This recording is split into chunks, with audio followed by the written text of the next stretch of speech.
I'm back to another quick and very interesting tutorial, where in this quick tutorial I'm going to show you how you can fix the background blur issue on your iPhone for the wallpapers that you apply. For example, the current wallpaper looks black and white, so there are multiple ways to fix that. You can simply hit edit button right there and hit on edit wallpaper, and once you go over there, here only you'll see this option of blur option right there. Simply click on the option of blur again, and you will notice that the blur effect will go away.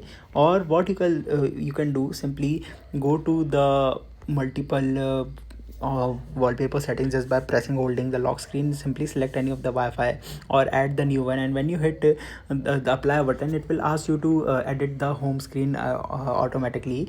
Or the best way is just simply press and hold, hit edit, hit edit wallpaper, disable the blur, and you'll notice that the blur effect will go away.